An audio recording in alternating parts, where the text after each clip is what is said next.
boom, boom, boom. I'd imagine there's some boom in the beginning.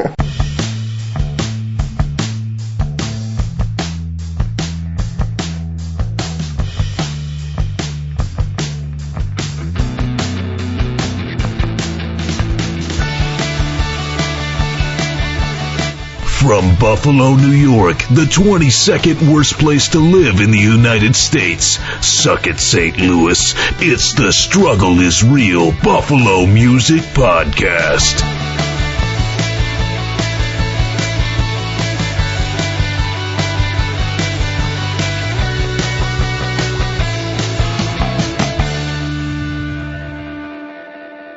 This is Dennis.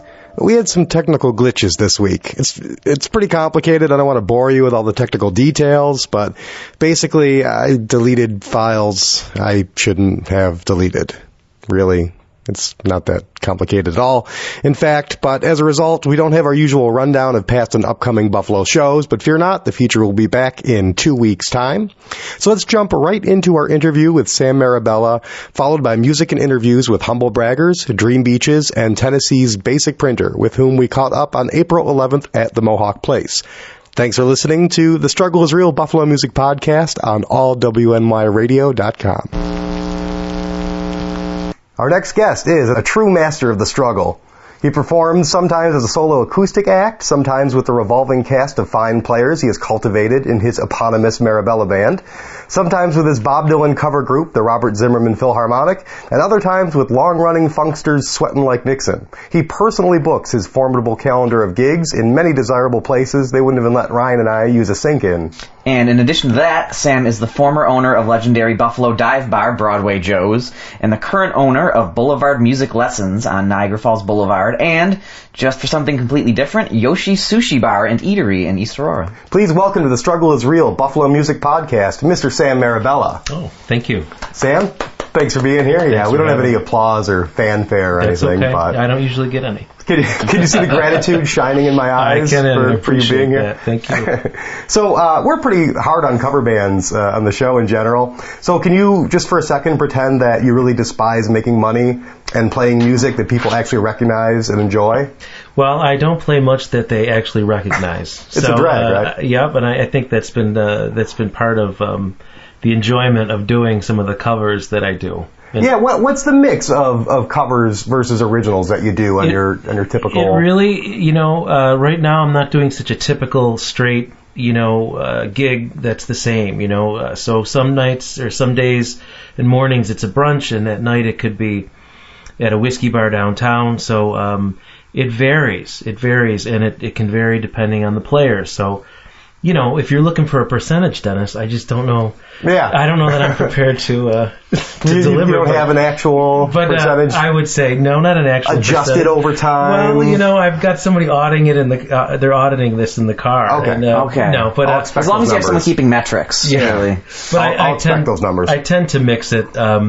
It's probably less originals than covers. However, I don't necessarily consider them all covers because I've really rewritten them. Yeah. Well, I remember when I saw you at, was it Ninth Ward? Ninth Ward, yeah. You did an amazing version, a bunch of songs you did really nice interpretations of, but you did that one Bob Dylan song. Yep. Was it Cold Irons Bound, I think? Cold Irons Bound? Yeah, like it was unrecognizable, and I mean that in a good way. Well, thank you. Yeah, you definitely made it your own. And Thank you. I love that, that song and the I like the old stuff. Catalog, so really. A lot of the music that I do, even if it's something that is recognizable to somebody, it might be just in a different format. So recently, in the last couple of years, it's been like a Louisiana type of feel, and it's kind of becoming a little bit more jazzier because of the evolution of my members. Oh, okay. They have a lot to do with the way the flavorings that they put on. They do, and basic songs, and it feels pretty good, and it feels pretty good to play that as I get older, I get a little bit older. Yeah. So what do you mean? Like it's a more stately becoming genre as opposed to the funk that you were known for in your 20s? Well, was I? I think so. I knew you for it. Well, thank goodness. I think that just progressing and changing is most certainly extremely important to me because it's hard to go out there and do the same thing every night. So it progresses. Absolutely. Yeah, it progresses. It progresses show for show, and it progresses with members and in genre. And if it stops, it hurts. Yeah. Mm-hmm. I always have a picture of myself at 70. Well, not like I'm really going to make it to 70, but I've always had this idea in my head that I'd be sitting there with a little jar of whiskey, playing kind of either old show tunes or old Frank Sinatra and "Set 'em up, Joe." Yeah. And no one's paying any attention to me still, but it that was feels actually like a mature that was a very sort of Tom Waits set 'em up. Tom Waits is certainly an influence when I think about myself. When I picture that. Myself now, I think that I'm just starting to get ready to record, which is probably I'm jumping around a bit, but that is probably where we're headed. I feel like that's what's coming out That's lately. cool. Yeah, it's fun. It's fun. Can't wait to hear it. And Dennis, you're probably more likely to have 70 cats before you have 70 years of age on this I don't planet. know. I got enough time. You might be right. I might get to 70.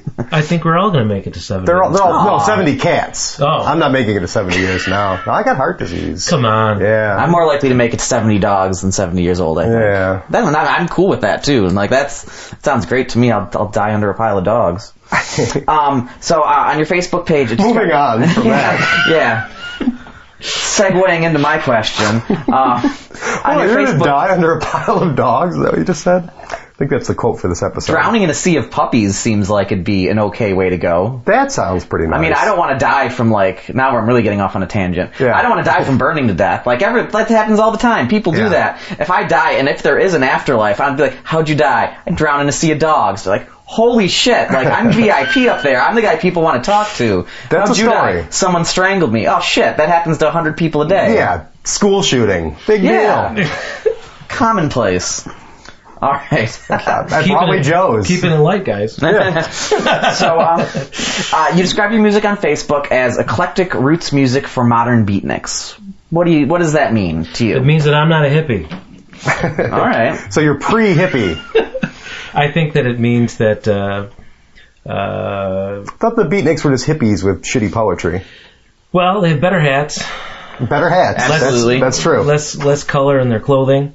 And and they're cool. They smoke cigarettes. So yeah, is that what they're smoking all the time? Well, I see them always smoking. They're called stuff. jazz cigarettes. Okay. Yes.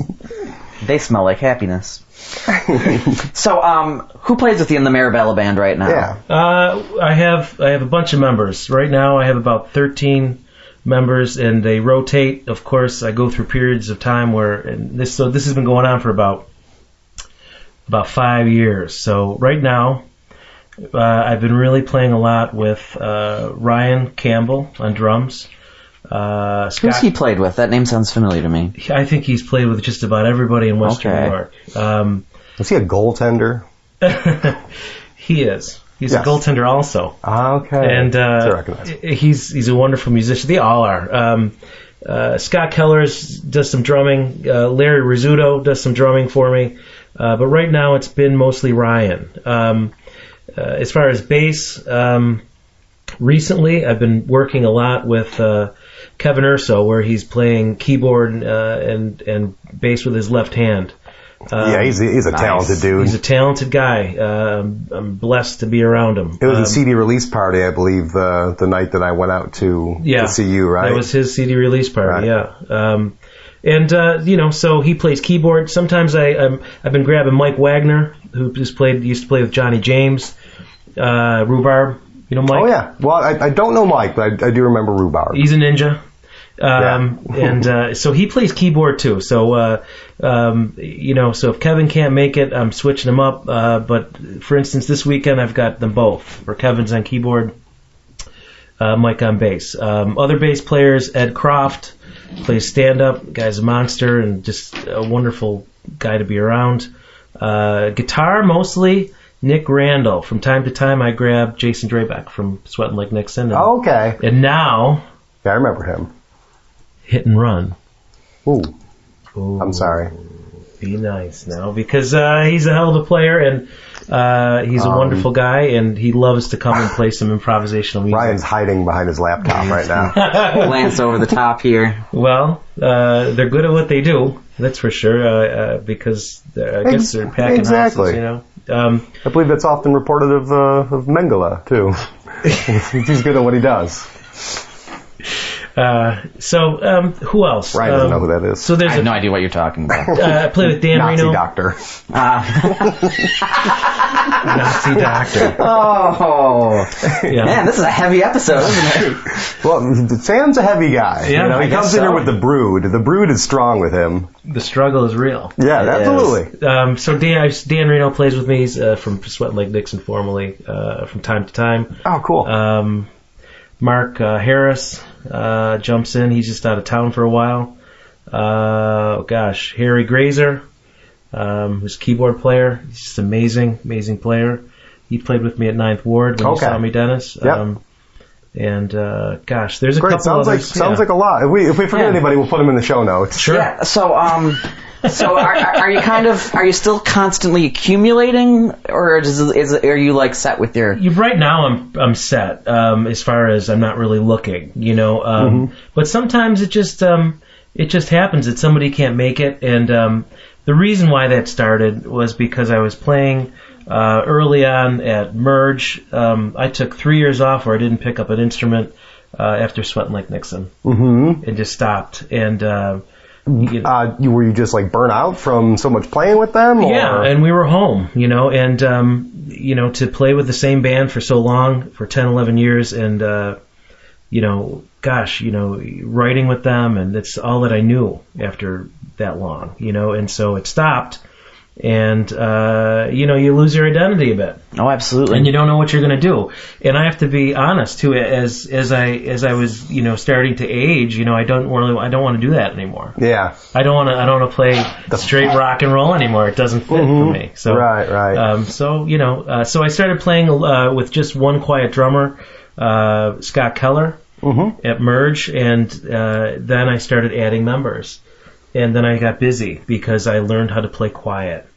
And I could fit into so many different places. And after that, I needed players, and to find different people to sit in. I would never turn down a gig. And that's been kind of what I've been doing. I don't turn it down. I adjust for the gig. I pull the players, and I've never rehearsed with them collectively. Yeah, like these gigs that you do now, it's just guys that you've been cultivating, and that they already know the tunes, or you just tell them, hey, we're going to do this, and that, and they're good enough to step in. They just step in. Right. They just step in. I ask them to just be patient when they first come in, and listen, and they do. And I think that Merge was really our rehearsal. Sure. It was a cool rehearsal spot, and it still is. I still play there once a month. Yeah, I was joking around in the intro that you play at places that wouldn't let Ryan and I use the sync. But what are some of these places that you play at? Merge has been a key one. Merge has been, it's been 5.5 years. Wow. And I haven't really lost any. I haven't lost any regular places. Yeah, and I saw you at Babeville, and that's like Ninth Ward. I mean, yeah. So what I do, and this is good advice for musicians that are trying to book. I try to find places. I prefer to play places that don't typically have music. Interesting. And playing at Merge, I give the owner credit. She would walk around, look at me, and shh. She'd put her finger over her lips, and she was quieting us down. And after a while, I learned how to play extremely quiet. I was using a classical guitar most of the time. Because people are in there, they're chewing, and they're having dinner, food. and they want to speak, and they want to, And so after playing there and learning how to play quiet and listen, you can hear every instrument. And I started getting hired right out of that room. No kid, like people would show up there, be eating dinner, be like, hey, I want you to come play at wherever. Anywhere, right. And so I would approach a couple other places, and I would have restaurant owners come, and we became regulars at Panos, which just recently was sold, so we're not there anymore. I was at... How did you do it there? I was a three-piece there. I had a three-piece there, a trio, and... you wouldn't say you did it well? You did it very well? I did it very well. You guys don't fucking know that Panos commercial? I do, and that's He did so well that he sold it. Yeah. And Yeah, I guess so. they were very wonderful to us. I was there for 3 years. And Providence Social was another place. 3.5 years. Providence Social, the owner of Anchor Bar walked in and hired us. Play there every Sunday night on Main Street. Oh, great. That's awesome. And it is awesome. It's a pleasure. It's a strange place to play in a bunch of Korean home videos. What? Sure. Just like on a loop in the corner? Everyone there is it's just full of tourists, and if we play there on Sundays, so if it's a home game and Kansas City is in town, I'm performing for people from Kansas City. And it's an honor to play that stage because of the history of that room. Oh, absolutely. Sure. Yeah. That's great. So Merge has been the home base. Is there any place that you sort of have as your favorite other than Merge? What's your most favorite place to play? Well, they're all my favorite. In Buffalo. But of course. recently I've been playing a place called Lucky Day Whiskey Bar. Oh, Lucky Day is fantastic. It's pretty cool. It's pretty cool. Yeah. Check it out, Dennis. You'd love it there. Yeah. Cool. Again, what I really like to play is some of these places. It isn't a show there. It's we're background music. You need to learn how to step into the room. So I find these places that want music. They put us in there, and I really work hard to get the room right, and it's not necessarily a show there. And then I'm lucky enough to go and play a show from time to time. Like you mentioned at Ninth Ward, and do a power set.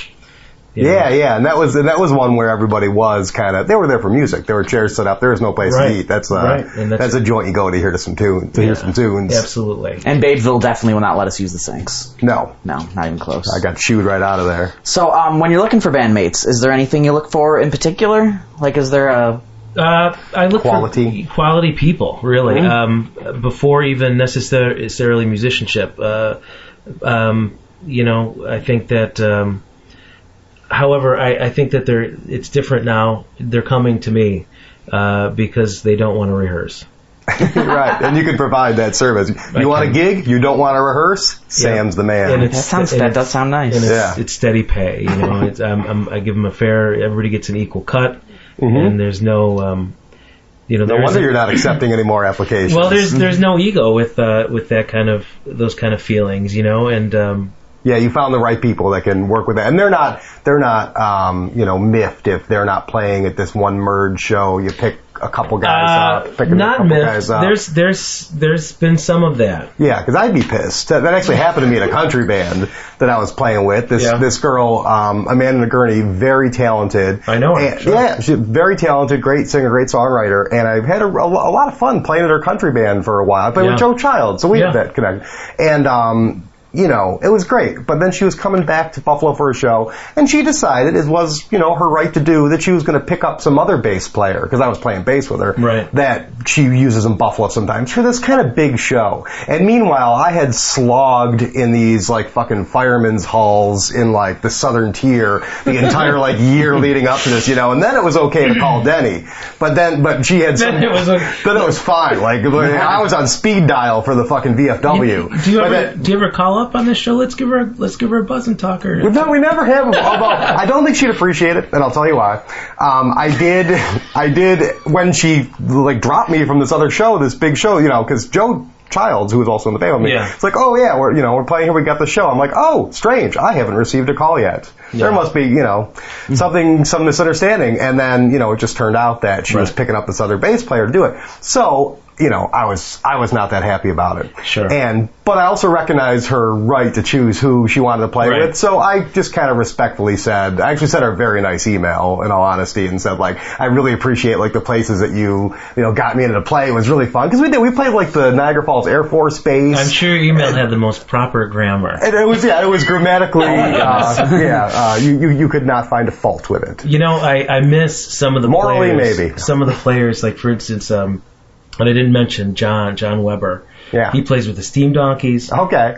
I mean, to spend time with this guy is just it's wonderful. What instruments does he play? He plays bass, but it just reminds me, and the reason why I haven't really been working with him as much is because I just, I have the opportunity right now to play some jazz, and it comes and goes, and some of these guys are going to get busy. Yeah. And if I can't grab them, and I feel like now is about the right time to start recording, I just need to work with them as much as I can for the next couple of months. So when we record, it's just there. Yeah, yeah. You know? But so it's you're sort of ramping up to it a little bit. Yeah, and so there are feelings of that. Once in a while, guys are like, well, they just ask, and it's not easy always to say, well, I'm gonna do. But most of the time, my the truth is the reason would be because I need to share. I need to share it and spread it. However, in the last 3 months, I'm kind of putting myself first. You know, I've done this for 5.5 years with these guys, and it feels a little bit more important to me now. Yeah. And so I have to admit, I'm being a little bit more selfish, but always kind. Right. You're not doing it in a rude way, but just you're weighing a little bit more like, this is what I need to get out of this in this selection of players right now. Do you have a recording studio of preference locally? I don't. I'm going to record right in my living room in Holland. Oh, great. And I want to do some of that live recording like we talked about, about Tom Waits. Sure. And really lay down most of it live. So Jesse, I don't even know his last name. It's very Polish. There's an SKI on the end. Okay. Is he a drummer? He's a drummer. Yeah, Jesse Rajewski? Yes. And I've known him since I was in high school. I ran into him at Anchor Bar a while ago. He doesn't remember me at all, but I know who he is enough to... Yeah, and he knows the members. Yeah, he knows the members of our band, so he's just, he's going to come in and we're going to start doing that. Cool. And does he have like the whole mic rig and everything, like a great recording rig that he's going to bring? He actually recorded us at Ninth Ward. Okay. And he lives close. He's in West Falls, and I don't think it's necessary to go into a studio right now. I'm not really interested in that. I haven't really had a very good experience with that. Yeah. Why? What don't you like about going in the studio? I guess I hear what I sound like. Yeah. Oh, yeah. That can be a problem. Well, that's the worst. Yeah. You don't want mics that are too clear. Yeah. I've got a bunch of examples right over there on top of the... Yeah. Sam brought us some stuff, and we are going to hear some of this music. Let's play a little music here. Let's hear some original music. So this is Crossing at the Border by Sam Marabella, recorded live at the Ninth Ward in Babeville, here on the Struggle is Real Buffalo Music Podcast on allwnyradio.com.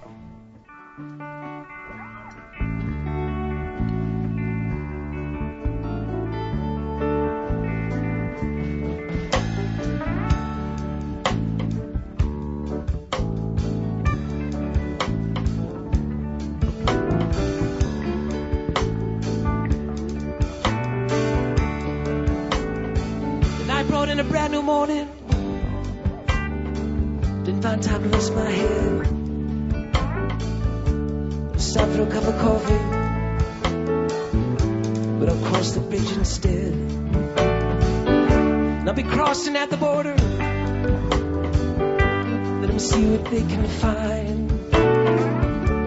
Son, where you from and where you headed? Said I'm leaving her behind.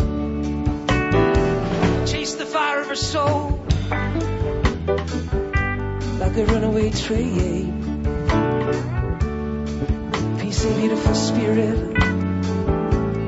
on the evening plain. Without words her eyes shouted, afraid to be in love. Was hoping you could show me, but you can't get enough. Her eyes shouting, afraid to be in love. Was hoping you could show me, but you cannot give it up. And I drive down Empire Street, hopes that we might meet.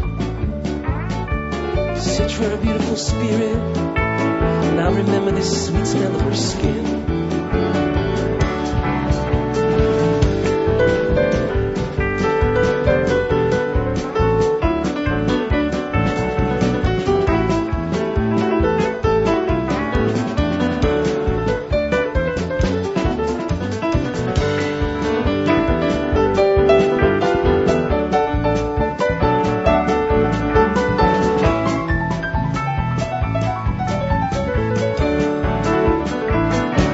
Drive down Empire Street, place that we might meet. Search for her beautiful spirit, and I'll remember the sweet smell of her skin.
So that was Crossing the Border by Sam Marabella on the Struggle is Real Buffalo Music Podcast on allwnyradio.com. And we're here with Sam talking about the many pies he has his naughty little fingers in.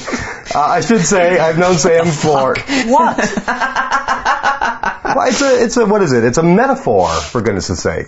Don't be so uptight. You just keep going, Dennis. You don't be so uptight.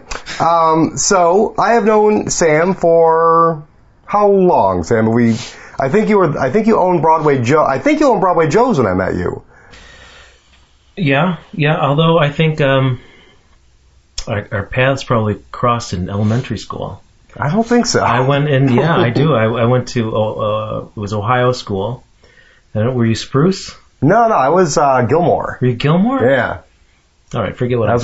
That was one of those. Yeah. Oh, you look at me so disappointed now. I know. I thought there's a whole class element coming into this now that I didn't expect. So I got to know you. I think at Broadway Joe's, and always appreciated your bands. And Orange Sunshine. I think I got to know you at that point when you were playing.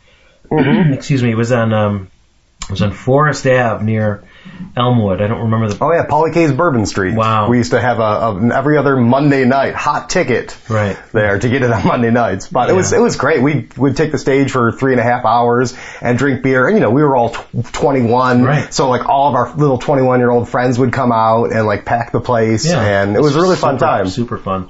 But yeah, so Maniacs, I knew you from Maniacs. Yeah, and then the Maniacs were playing at Broadway Joe's for a long time, I think at least once a month. Right. And then I wouldn't say you fired us so much as you sort of just I think casually scheduled us out of the gig. I don't, honestly. And I know I've asked you about this probably 3 times, and you always give me the same no, it's schedule and shit. Well, what's funny is that of course I've been approached by many bands that have said, you've done this or you've done that, and you dirty. That was a very, that was a tough. Those were a lot of plates to spin, and it was tough to balance that. Although I don't remember, to be perfectly honest. I can imagine from your perspective. We were playing there for so many years. We thought we got a Friday lock or something, and I think maybe you just didn't have that same expectation when you. I don't know. When you took over the place. I couldn't even tell you. I know that. That it changed. And it's okay. I'm not here to beat you up about it. I just thought I'd mention it. So what was it like owning Broadway? Just because it burns in my craw. Well, I'm glad we got it straight. We didn't really. Next season we'll have you on again, and we'll try this again. We'll really dig into that. But what was it like owning Broadway Joe's? I mean, like we said before, it's kind of like a legendary dive bar. And memorable characters. Well, there. I could really, spin us a tale. Sure. Spin us a yarn. Well, I was 27 years old. You know? So the first 6 months, it was like a Scorsese film. It was dark. Broadway Joe had just moved to Florida. The Broadway Joe. The Broadway Joe. Joe DiVincenzo. It was Broadway Joe. It was I did not know that. More or less. Yeah, he was. Yeah, actually, he was very great to us. Myself and Greg Manns, I should say, was my partner there. Mm-hmm. And it was tough, you know. We paid it off in 5 years. Great times, you know. I think that trading shows really that Broadway Joe's got me on the road with Sweatin' Like Nixon. I used to trade shows regularly. So you could use that as a chip with out-of-town bands. Sure we did. And Dennis, let's buy a bar. Yeah, let's get that. And Scott Leffler in his All WNY Radio studios has a big empty space upstairs we could probably convert. We'll talk. Yeah. Okay. Well, I'm in. All right, cool. Pardo, yeah, you got experience. We need an underwriter. Well, I can ignore all that experience so we could carry on. Great. That sounds like fun. Yeah, start from scratch with us. So, you know, Broadway Joe's, I played there for maybe 3 years before I purchased it. Mm-hmm. The owner had it up for sale for 3 years. I was very lucky to get in and get out without being sued, or actually sued more than once. What do you mean? Just because of I why? was sued by ASCAP. Oh, okay, gotcha. I was sued by ASCAP while I was an ASCAP member. Which is even more interesting. But I'm suing myself. I was sued for $105,000. The business was sued for $105,000. My partner was sued for $105,000 because we had a bird dog come in, and he heard a Dave Matthews song being played on our radio. Oh my goodness! I think it was that, or he said maybe it was somebody during open mic. Now I swear, it wasn't the Maniacs.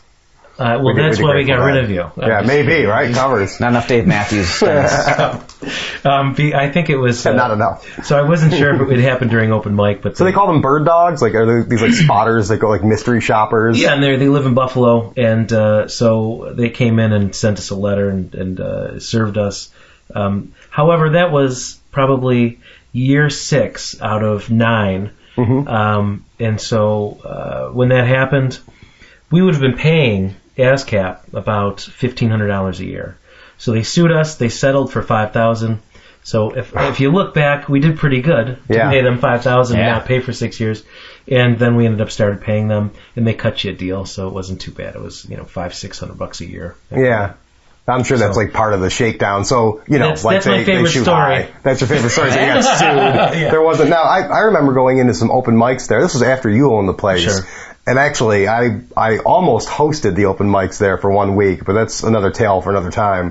What the last time I went in there, though, I mean, there was microphones missing. There were lights like burned out that were never replaced. Well, it was, as I started to say, it was like the last days of Rome in there. I almost foreclosed on that owner 14 times. Yeah. You know, I held the note, which means that I'm holding that deed. So you still technically own the building, and he was... No, he ended up paying it off. Okay. But what that means is I'm holding that deed in lieu of foreclosure, meaning that what he could have done was he missed a payment or two, and I can go and file that. And it doesn't cost you anything to file it. It costs you, $5-10, and you take over the building. Mm-hmm. And that's the safety net.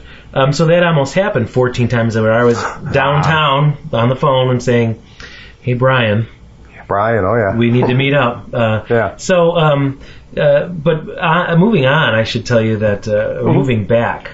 Okay. One of the best memories that I can remember is I had somebody come up from a band called Philly B Eats, and they were UB music students, and at that time we were doing 200 people, maybe 150, 200 people for open mic.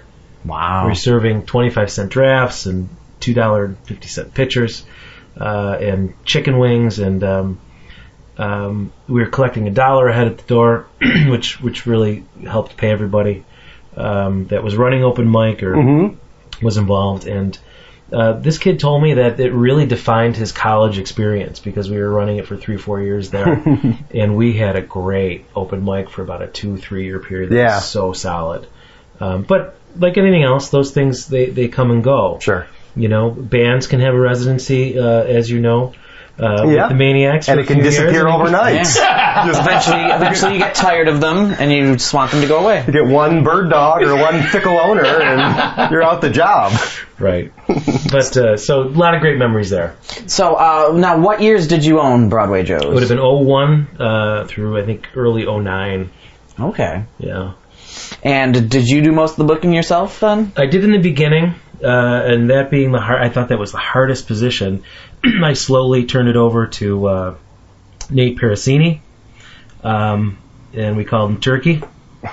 And then it was Ed Weiner, who actually plays with the Nerds now. Okay. Okay, yeah, Nerds Gone Wild. Yeah, great guys. I still see him around. I try to keep my relationships great with employees, ex-employees, and make them friends. So now, I'm a little less familiar with that time during Broadway Joe's. I was in Albany from like 2000 to 2006, but I think kind of coming back and seeing what was happening there, I always thought of it as like a place where young people go for hardcore music. Yeah. So now, that doesn't seem like you. So where do you kind of...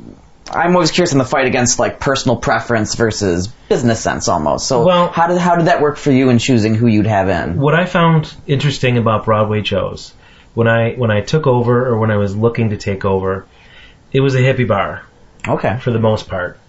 And then there are some punk bands that were in and out. What I recognized in Broadway Joe's, a couple of things. The first thing was its strength was the idea that it was unassuming. And so what I could do, I could go and I'm trying to think of this guy's name from Genesis that came in and played. Is it Sturmer? He's a guitar player. And, he can't fill the 12th on a Tuesday night, so he's coming in and, Frank and Bali and all these places and all these people coming in. And so that was wonderful. And then I'd have the Maniacs. Yeah. Not for long, though. According to Dennis. And then I'd have a punk band or a hardcore band. And those are the things that works. That's why certain restaurants work, because they can serve breakfast, lunch, and dinner, or spin it. Now, you say Broadway Joe's was unassuming. Is that some sort of code talk for I just meant for the plumbing not always working in the bathroom? Well, that's what I remember about the place. Yeah. Is that what you remember? Yeah, I do remember. I actually have a story about that I don't think anyone wants to hear. Well, gentlemen, we're going to have an episode about that. Bathrooms. My partner Greg and Western New York taverns. My partner Greg and I could change a toilet like a race car, like a race car a pit, like you were in a pit. Yeah. So of course that place. You think about how many times that toilet was flushed, and some of those nights you wouldn't believe it. And some of the things that were flushed in it too. Yeah, probably. Probably. That was a great thing that Broadway Joe told me. He said when we took over, he said, "You two, I wouldn't hire either of you two. And remember, this isn't a fucking church." That's what he told me. That's awesome. And so it's unassuming in the way that you look at the size of the room, and you look at its location, and you look at the outside of the building, you could put anything in there. It looked like a barn before I took over, and I peeled off the front. And what I do, my only regret there, I peeled off the front to redo the front of the building and to face it off. And I pulled it off, and it had the original face on it, and I could have probably patched it up and fixed it, but my mind wasn't there. You know? And it is now. It's so strange. Ooh. And it said Broadway Joe's Office and Bar. Yeah. Oh, wow. And that was the original front of that building. And it looked pretty cool. Like it had like some cred. What was great was the signage and the name of it. I mean, it was enormous that it was Broadway Joe's Bar and Office or something. It was awesome. Oh, did you snap any pictures of that when the stuff was off? I did a couple pictures. All right, you'll have to send us one. We can put it in the show notes if you wouldn't mind. So also when I met you, it was the Sweatin' Like Nixon thing was going gangbusters. Like I remember that being your main thing. Now you guys tell us about them a little bit more. Now you guys had you were out on some circuits, you did some playing. You already said that you traded some gigs from out of town bands to go to other places. Sure. Well, we toured mostly Northeast, back and forth. And am I right calling it like funky, like a funky kind of hippie thing? I know you described it as straight ahead rock and roll before, no, but I never... it would be, I think it would be considered progressive rock, but not Dream Theater, more Frank Zappa with a dash of Snoop Dogg, something like that. Yeah, I can get into that. Yeah, it was fun. Gosh, I learned how to be in a band. Yeah. And had great members. There were some struggles. Yeah. There were some hardcore struggles. Some real struggles. Absolutely. Our best year, I guess I rate our best year looking at how many performances, because that's really where the band, I think, was just so strong. And we did 163 performances. I think total, we did almost about 900 together. Wow. So we were busy. We were busy. As far as being in that band and being out of town, boy, it really tests your relationships and traveling with each other. And I feel like what really slowed us down at the end would have been, all of us had a little piece in that. I had a child on the way. We had another band member that had 3 heart surgeries. I felt like mental health is a problem on the road. Oh, absolutely. After 8-9 years, I feel like there are mental health issues, when I look back and think about that. Was there ever a time that you considered murder? It would only occur to me to kill when I'm trying to sleep, and there's somebody that cannot stop snoring. And, we're doomed to share one hotel room or motel room. Not even a hotel room. Not even a motel room. Someone's living room. Or like the car or the truck. And, the van. So I think we all considered murder. It was very trying. Yeah. But, wow, I just can't tell you the laughter. I remember the laughter. And I remember laughing and being in so much pain from just laughing. Wow. And driving and laughing and driving. But, nice recordings. I think that could have gone better for us. But just great experiences with people. Opening up for bands on their way up and on their way down. What was your favorite to open for? Or what's the coolest show that my opinion, or my own preference would have been Diggy Betts. Yeah. And his band loved us. I mean, his band loved us, they would prefer to be playing the music that we were playing. I think, so that's probably one that stands out, as far as the actual act that we opened for. Yeah. Okay. So let's listen to some of this Sweatin' Like Nixon that we've been talking on and on about. So you guys have 5 albums total, I believe you told me. 4. Right? Is there a live one too? Well, no. The live one was the one that I recorded at 9th Ward. Okay. Gotcha. So 4 actual studio albums from Sweatin' Like Nixon. Right. Okay. And this is from the self-titled 3rd CD. It was Awake, right? That was one you mentioned before that I should... Yeah, and what's cool about Awake? Awake was, we use it as a segue. So we used, if you know about jam bands, of course. You've got an arrow on your set list, and it would go to Awake and greater than sign, whatever you want to call it. And we would we'd tickle this song in and out of different songs and sets, and then we wrote a song that turned out to be Awake. Okay, great. All right, this is Awake by Sweatin' Like Nixon on the Struggle is Real Buffalo Music Podcast on allwnyradio.com. I'd imagine there's some in the beginning.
sleep. When I'm asleep, I am awake.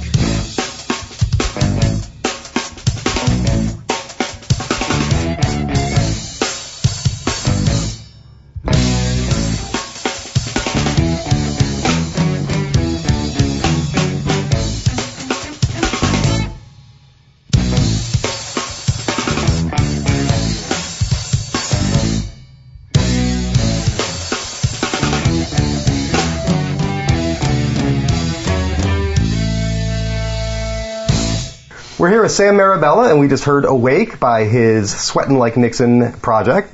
So you own Boulevard Music Lessons. Yes. Right? Are you enjoying that? Is that a good experience? I want to play. You get a lot of families. I know it's like family-based lessons, absolutely. families in and out. Absolutely. It's a healthy business. It's been there. It started out across the street from the Guitar Center on Niagara Falls Boulevard. I was doing that. The last year and a half I was at Broadway Joe's, and so that would have been about 2007. Mm-hmm. And so it's been there for a while. We're on our 12th successful year. Are there any bands in the area that you can say are like, alums? There's a bunch of members and kids that started out playing there. My partner, Joe Childs, is a gifted teacher, for sure. I don't teach. I have in the past but I was more performance-based. We employ 18 teachers and, 2-3 desk people. Mm-hmm. We have over 200 students. And it's going well. There's a little bit of a weird thing going on because we've been in this business for a while. And the Guitar Center, who is under the same roof, is now offering lessons. So are they really? They are. I didn't know that. So any new build, when the Guitar Center went into Cheektowaga, very close to here, any new build, they would put in lesson rooms. So now they've gone back and they're starting to furnish rooms in their the Boulevard location next door to you. Yeah, in the same building, which is really strange. But they signed off on it. We're there for another 7 years. And I think that there's going to be things that they can do well and things that they can't do well, and we just have to focus on what's our strengths. Yeah, you guys have a lot of other kinds of. Do you do like woodwinds and stuff too? Yeah, okay. All instruments and voice, so band instruments and all sorts of stuff, piano, right? Okay, musicking for your children. What's very that? Young children. Mm-hmm, yeah. Dennis? Yeah. Well, I'll make some for you just to send them there, all right? Right. No, really, anybody listening, send your kids there. Give the finger to the man at Guitar Center and So, like, get with some Guitar Center instruction. lessons, is it like $40 for a brand name lesson, or you can get like 20 Guitar Center branded lessons for $1? I think that's the idea. Okay. Fender. We did start a program there called Rock Band 101, and Lawrence Rizzuto really put us on the path. We started with a camp, and then it turned into something that became monthly, where these kids would, they rehearse, they name their band, and then we take them out to perform, and so that's really awesome. In fact, we're looking at trying to find another location so we can expand it and have 2 spots because we've kind of outgrown it. Oh wow. Yeah. That's great. So aren't you ever just like you hear these kids like poking on the strings, like ding ding ding? Don't you just want to grab the guitar and just be like, here's Peaches and Regalia, bitches. Yes. Yeah, I can see that. Yes. And just jam out, like for being a musician, it would seem like it would on occasion be frustrating to have people plunking so. I think it's desultorily. It probably would speak volumes if the teachers would answer that question. Right, that's who I should ask. I think if I were to, that's why you don't lock yourself in a room. If I were to answer that question, I think that they would be upset with me. Well, that's cool, and we got to ask you about this sushi bar too. That you're involved with now. You are the owner of that? I'm the owner of Yoshi, Sushi Bar and Eatery in East Aurora. Due to my living area there, I wanted to find a place that was close. So I opened that up. It would be a year ago in February. I started working on it 2 years ago. Did you have like culinary training, or you just saw this in purely like business terms? Business terms. I looked at the spot it seems like the right location. I found a chef, so basically I put some money down on the spot and said, hold this spot for 2 weeks, let me look around, and it just kind of came to me, because I had the right chef. I couldn't possibly do it without the correct help. So I have a very, very, very, very wonderful chef that is focused. Yeah. I'd imagine that's a key component. You might as well not have a building if you don't have a chef who can do the thing. Right. Absolutely. So that's how that got started. I was looking at it like I had some savings, and if I don't use it to grow some sort of other savings, it's just going to be taken. It'll be taken by a college that my son attends. So if you have it and you're saving it, someone's going to take it. Right. I don't know if you know this. Yeah, I actually kind of do. Yeah, that's a profound truth about extra money. Right. If you don't invest it in something that you really want and it's going to make a long-term difference to you to translate into something that to further your goals, it's going to be frittered away. Right. Yeah. Well, good for you. Let's play a game here. I think you've answered all of our questions. Sure. It seems to be, honestly. We'll check the lie detector test printout after our game. Yes, results incoming. Yes, and so this is a real, not real. This is a special edition. Sorta. Well, they're all special. This is 1-star Yelp venue reviews.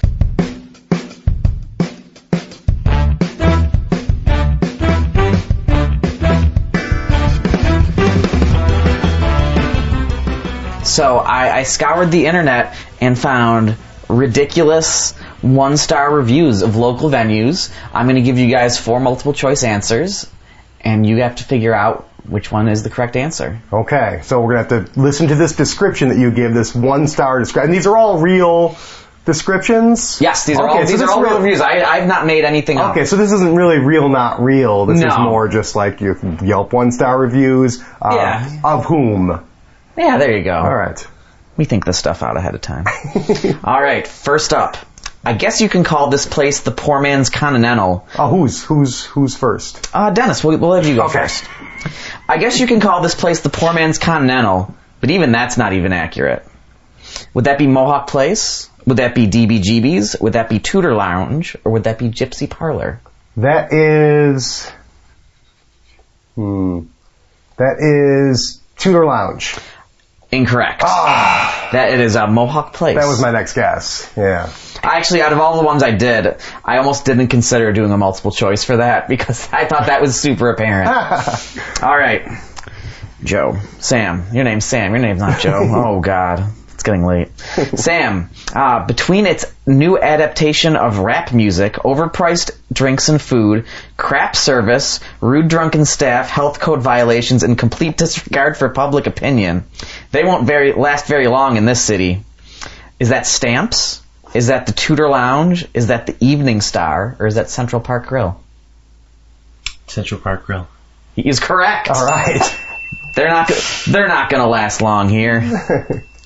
Written in 2003.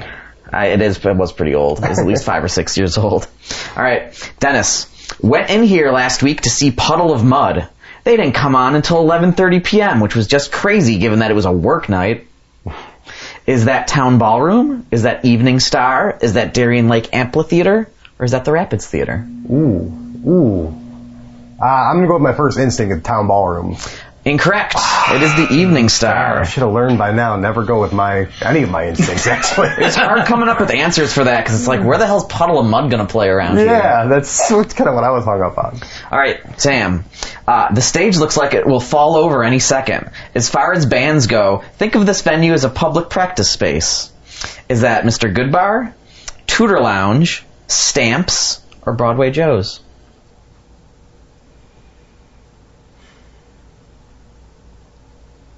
Got to be Broadway Joe's. That is incorrect. That is Stamps. And yeah, there is a hole in the stage that you might fall through, and public practice space sounds about right to me. Yeah. All right, Dennis. Poor, violent, douchey security, bad management, and rude, inept bartenders. The only redeemable quality is the sound can be pretty decent. Is that Town Ballroom, Mr. Goodbar, The Tralf, or DBGB's? Sheesh. I'm gonna say DBGB's. That is Town Ballroom. Oh, really? Oh. Sam, this is one of my favorites. I don't know if maybe some pervert took over this location in the interim, but myself and our group won't be back until you settle on a uniform that lets your waitresses come to work and leave with a little dignity. Is that Hot Mama's Canteen, Gypsy Parlor, Hard Rock Cafe Niagara Falls, or Mr. Goodbar? It's got to be the Hard Rock. You are correct. Nice. Yeah, I know slutwear. I didn't know they had that there. I might have to frequent now. I had no idea. That's a viable place for us. Yeah, that sounds like some great marketing to me. All right, Dennis, the rudest and most bizarrely cold and pretentious place I've ever been to drink. Nietzsche's. Correct. Yes. Wow. I know that. Let's go. I've been there a few times. Let me read the rest of it. Go ahead. The atmosphere is historical in a bad way. I imagine it was once hopping and fun maybe 30 years ago and has since completely died. Yeah, now it's like Miss Havisham's table spread is there and her chandeliers are there. Like, you know Miss Havisham from the Charles Dickens novel? Like, she was very old and... Right over my head. Yeah, whatever. Okay. Our literary fans are going to love that. And has since completely died, and the only people who come here when there's no event are the loopy geezers there to mourn the good times they once had. The loopy geezers. That's a great review. All right, you guys are tied at 2. Next up. Okay, you can try and understand this review. I'm just going to read it the way it's written.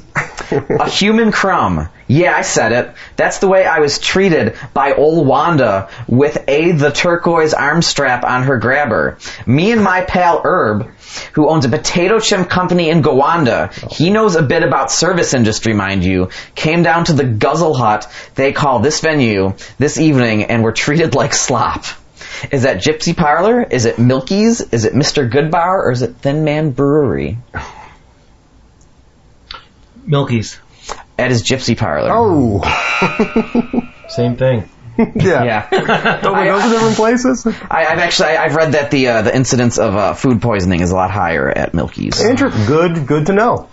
After reading the reviews there, it's like, I kind of want to play a show there, but it's like I think I might get a disease from using the toilets there. It seems everything I've heard. All right, Dennis. After the concert, if you're looking for the way back to 716 for a post-concert drink, don't ask a group of 60-year-old women. Is that Music is Art, Buffalo Ironworks, Buffalo Niagara Hostel, or the Key Bank Center? What was the first one again? Music is Art. Music is Art. I'm going to say... Did you say Crossroads in there? Is that one of them? Nope. Oh, Ironworks you said. Yes. Yeah, Ironworks. Incorrect. That is Key Bank Center. All right. This game's too hard, Ryan. It kind of is. That's a good thing. That's taking it easy on like a before. 1 out of 2. But then again, that's a 50-50, so no, this is good. Sam, I also had a concern about the safety of the ladies' bathroom construction. The walls were made of metal, and there were screws sticking out into the stalls. It was pretty dangerous for a place that sells booze. Is that Ironworks, Sugar City, the Waiting Room, or the Buffalo Niagara Hostel? Sugar City. That is Ironworks. Oh, gosh. These are tough. At first, it's really I'll just make them guess without clues, and then it's like, oh, that's going to go so poorly. Yeah. All right, we just got a few left here, right? Just a few. Well, I don't know. Throwing the hostel in there was definitely throwing me off, though. It might actually might almost make it worse. I did find when I asked people recently for venues I can check out for shows, and they told me they do shows there, and I had no idea. So, yeah. All right, Dennis. This is the single worst bar in the United States of America.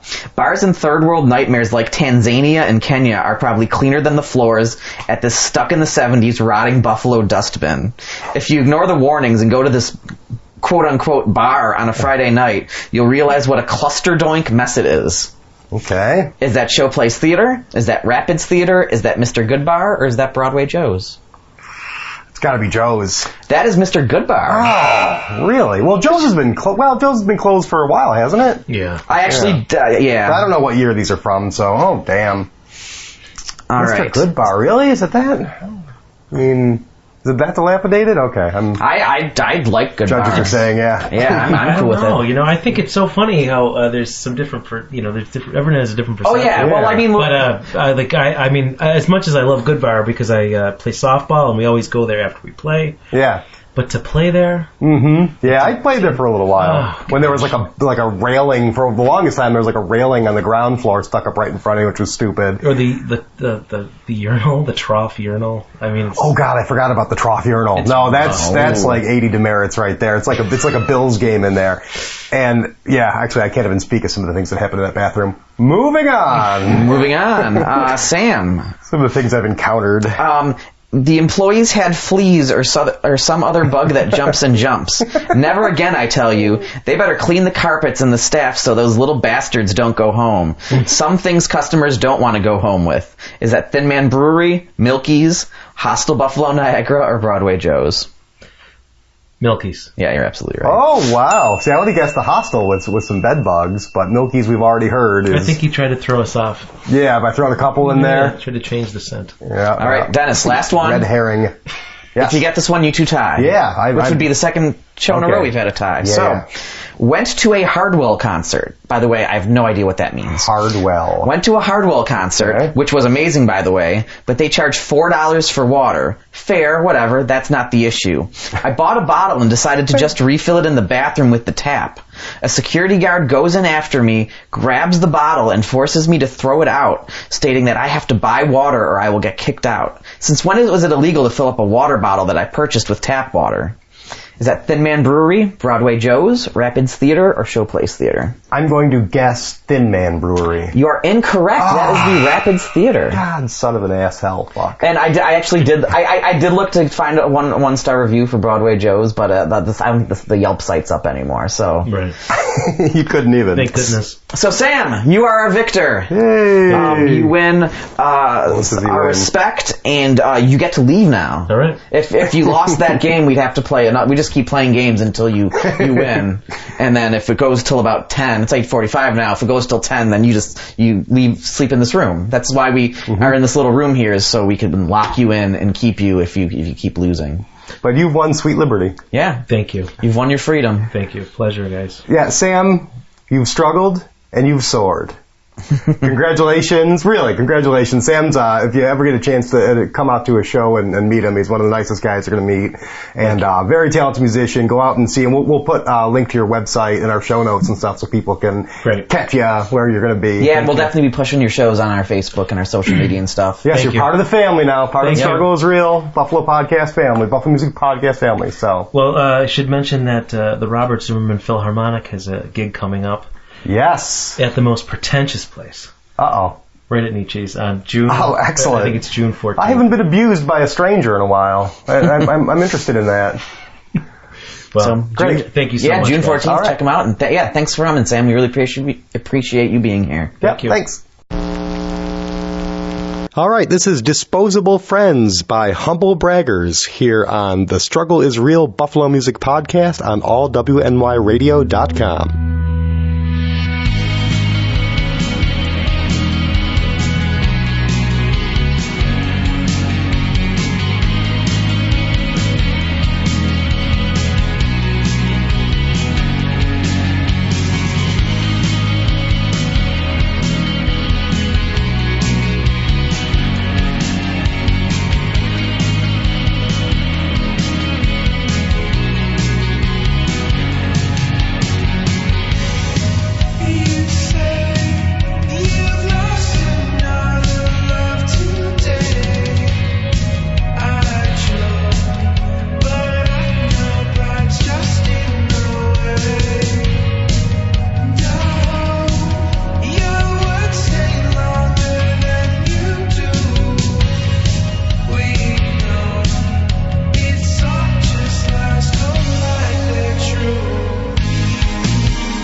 are here with Tom Bertless from Humble Braggers. Yes. Thanks for coming on with us. Of course. So you guys are going on about 10 or 15 minutes here. Yes. So do you have any pre-show rituals? Anything that you have to do before you go on stage? Drink at least 1 to 2 beers. Is it any particular brand of beer? If IPA is available, usually that's the go-to. I don't really do a lot of cheap beer. Unless it's like provided, like at a show or something. Sure. Or someone's just like, "Hey, here's a free cheap beer." All right, that'll do. That's fine. I'm not too picky. Sure. But if I'm buying IPAs, I'll go with. Okay. Yeah. So you guys opened for Joywave recently. Yes. I literally every festival I see this summer, your name is on it. It seems like you guys are kind of rising right now. I would say so. What would you like if you had advice to give to someone else in the band? Oh boy. Like what do you think it is? Is it the music? Is it the promotion? Is it? I think more than anything, I've kind of had this theory, like even, like a few years back when we were starting out, I think the thing that I've noticed about bands that do pretty well is that you just got to stick it out. I think that we've all, like if you've seen the local music scene, particularly for Buffalo, there's a lot of great bands at any given time. Oh yeah. But it's just if they can kind of like stick it out. You know what I mean? I think a lot of us have. I remember when we put out our EP in 2015, Disposable Friends, and I was like, man, like I think this is the one that's going to hit it, and like we're going to be on like a national tour, and like that didn't happen. And I think like if you have that expectancy and it doesn't happen, and it just dissolves all your interest in music, or like your expectations maybe exceed what is maybe tangible in that moment, people can maybe kind of fall apart from that. But if you just kind of stick together and like stick it out, I think you can start to see like everything grow in a good way. Awesome, that's fantastic advice. You guys playing any out of town dates, or are you kind of just sticking to Buffalo for right now? The only out of town date we have on the board right now is we're playing Rochester in like a week and a half. We're playing Bug Jar on April 21st, I believe, for Floated Magazine, a magazine out of Rochester, is doing like a show.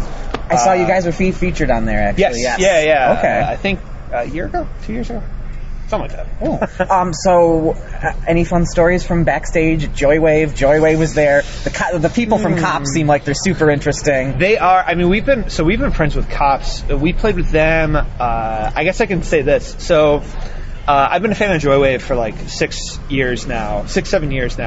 And I've kind of like seen them play a bunch of times, and became friends with Dan and Travis, who is actually in Cops but was in Joywave initially.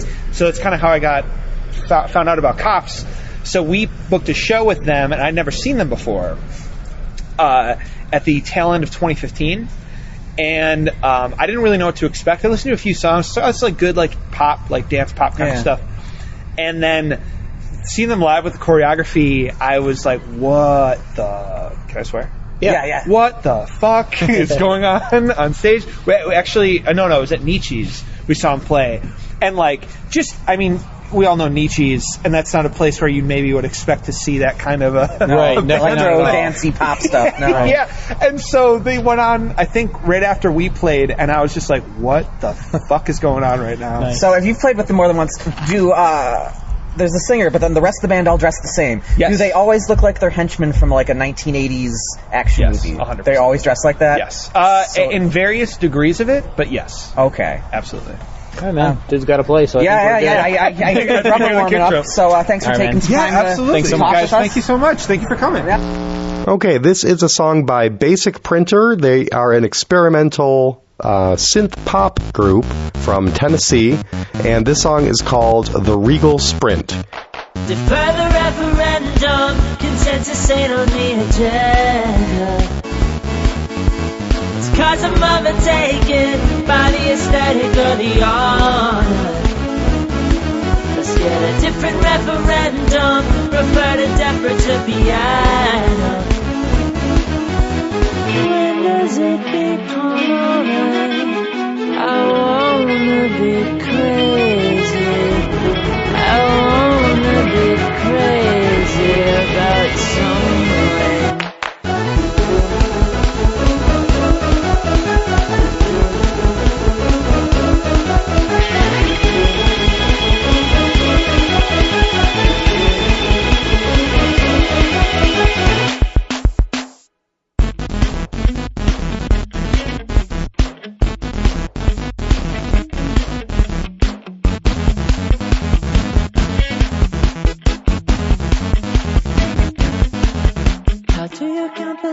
one? Will I ever feel the same? Did it really take 6 years to realize I had the last one? Said I do you got the last one, and was I really on my last one? When does it become alright? I wanna be crazy. I wanna be crazy about someone. When can you just read a line, calm me down, quit all the overthinking? I have seen you 16 times when you get a hint that I'm not done with you. I understand that you feel kinda jaded and want someone real, but I know that you could feel so crazy if you just let me in. I promise.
This is Ryan Gurnett, and I am here with Basic Printer, aka Jesse Gillen Walters.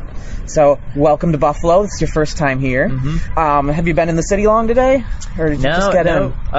Pretty much timed it out that we showed up right at doors or right at load-in. So, got some tacos, but that's about it. All right. So, this is the 5th date of your tour. Mm-hmm. How many dates total on the tour? 8 total. Okay. Yeah, we got Binghamton coming up, and then Brooklyn and Philly. Awesome. Yeah. All right. When you record, you play all the instruments. You do everything. Yes. So when you tour, you have 3 members of the band with you. Do you always have the same members of the band when you play out, or is it kind of a rotating cast? Do you have to re-audition people every time you tour? It's pretty tried and true. The drummer that I had for a long time moved to Brooklyn at the end of last year, about 6 months ago.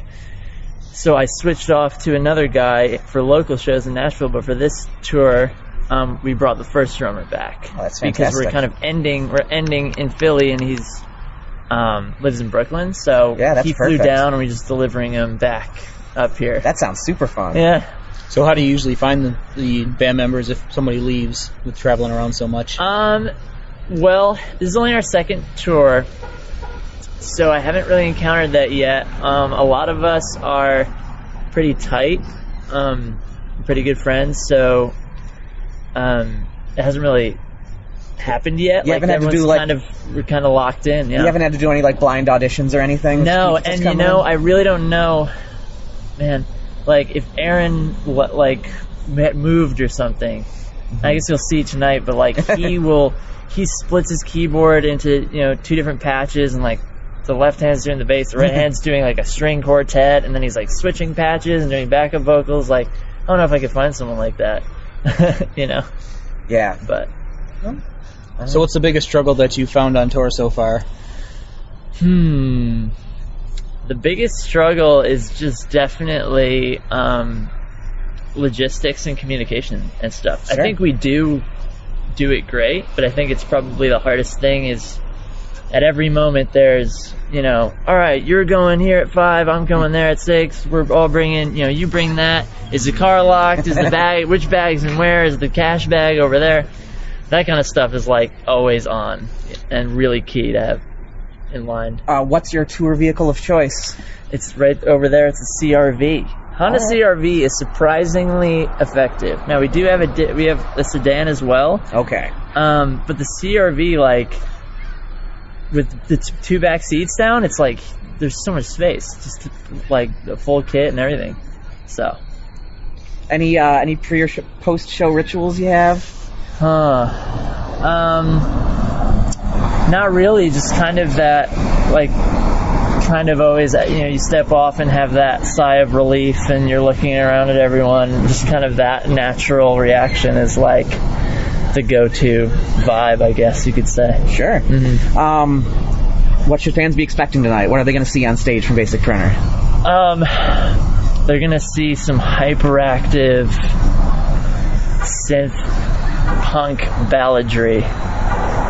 I don't know about you, Will. That sounds like everything in the kitchen sink in there. Yeah. I'm looking forward to that. That sounds cool. Cool. What's been your favorite stop so far on the tour? Favorite stop so far on the tour was surprisingly Columbus on a Monday, or on a Sunday. Oh, wow. Woodlands Tavern is a venue. Crazy amenities at the venue, like lighting, dedicated lighted person, crazy lighting, really good live rig, amazing green room with like a arcade machine in it. Damn. Just really cushy, and then like they just treated us super well, and like everyone was into it. Like everyone that was there was just super into it. So great. Cool. Mm-hmm. Well, Jesse, thank you very much for coming on. Yeah. We'll be playing some of your music after this. Cool. So, yeah, have Sweet. a good show. Thank you very much. No problem. Okay, now we're going to hear Habits by Dream Beaches on the Struggle is Real Buffalo Music Podcast on allwnyradio.com.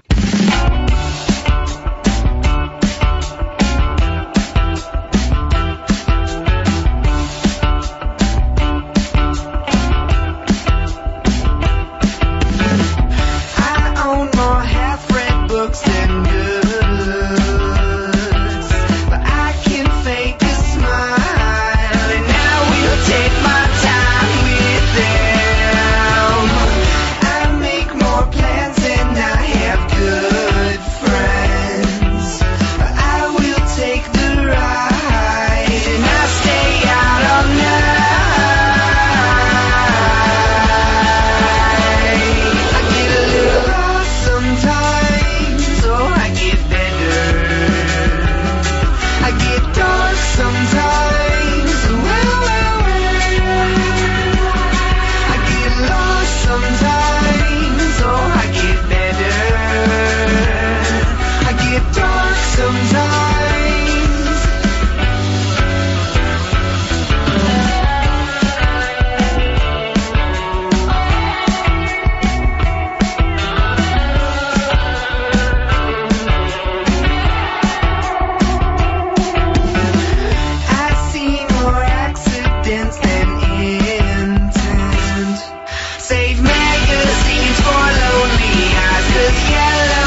So I am here with Jacob Peter and Gabriel Wells of Dream Beaches outside of Mohawk Place here. How you guys doing tonight? We're good. Awesome. Thanks for taking some time to talk with us. Yeah. So you guys just got back from a 3-week tour.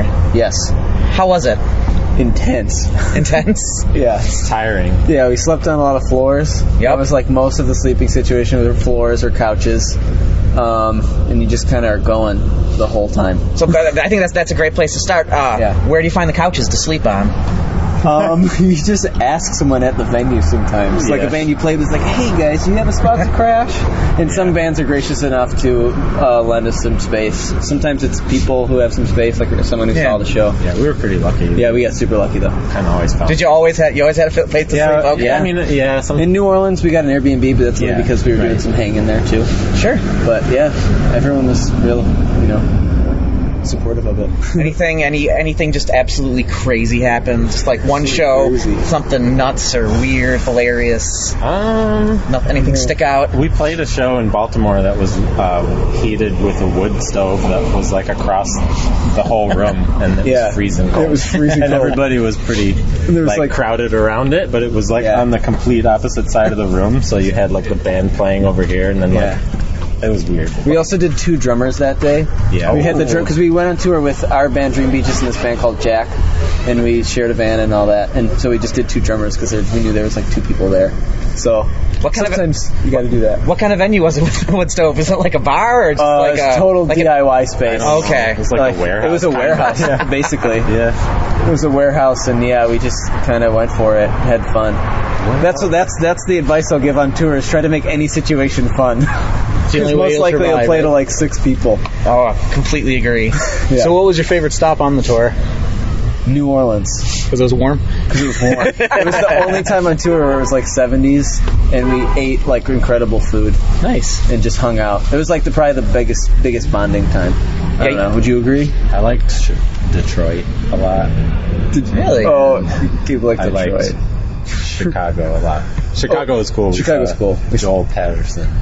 Yeah, we saw this old school guitarist there. Yeah. So that's the other thing you recommend on the road is see some good music to keep you inspired. Not a place like New Orleans, you can't really go wrong. Yeah, New Orleans, Chicago, Detroit, any of those places. Yeah. So in New Orleans, we did find there's a bar there called the R Bar that on Fridays at 9 o'clock they have a free crawfish boil. Where like if you're just drinking at the bar, you can line up around like 9 o'clock and they do like a huge thing and it's free. It's pretty cool. That was awesome. Yeah, New Orleans is a fun place. Yeah, we mostly just ate a lot of food. And in New Orleans, in the Garden District, we saw they're filming. They're doing like a documentary on Netflix about Motley Crue. Yeah, nice. And we were like, what is happening? And then they're like, there's a Motley Crue documentary. And I was like, walked out of this cafe. Yeah. And Machine Gun Kelly, who's playing Tommy Lee in that documentary. It sounds like I'm like kind of. So it's a documentary, but they have somebody cast as Tommy Lee? Yeah. So anyway, I walk out of this bar and Machine Gun Kelly's like standing right in front of me in full dress, like, and with a big wig on, and I was like, kind of blown away. I don't know. It was weird. Nice. See, that's a pretty crazy story. You'd probably be like, yeah, absolutely. Well, this is crazy. Yeah. One last question for you. Sure. So when it comes to booking the tour, what tips do you have? It's brutal. Well, this is funny because I claim no responsibility for booking any of it. It was Corey. It was Corey and Brittany who booked all the tour. And basically, they went through a bunch of DIY forums, either on Facebook, stuff like that. They reached out to friends. They made a lot of statuses. Yeah. So just use your community. Yeah. We went on tour like really small tours, like 4 days, 5 days, 10 days even, and that was great. Sorry. We're all just paying attention to the man peeing on the wall across the street from us. Welcome to Buffalo. The struggle is real. Yeah, the first couple outings we went on, like we met some people, like So in Harrisonburg, we played a house the first time we went there, but then the people that were there were like, "Oh, you guys are great. Next time you come back, we'll get you a gig." And then they got us a gig at the Golden Pony, which is like, I think that's what it was called. Yeah. And it was like it was a solid band. It was like Mohawk or something. So you just go out initially with like that, just play a basement, but then like sometimes people, then you just connect with them again, and then they like, we'll get you hooked up that So don't be discouraged if the first time you go out, the struggle is very real. Or the third or fourth or fifth time. I don't think the struggle really goes away until you get paid. Like Cool. Well, thank you guys for coming on. I'm looking forward to your set tonight. Thanks. All right, cool. Thank you.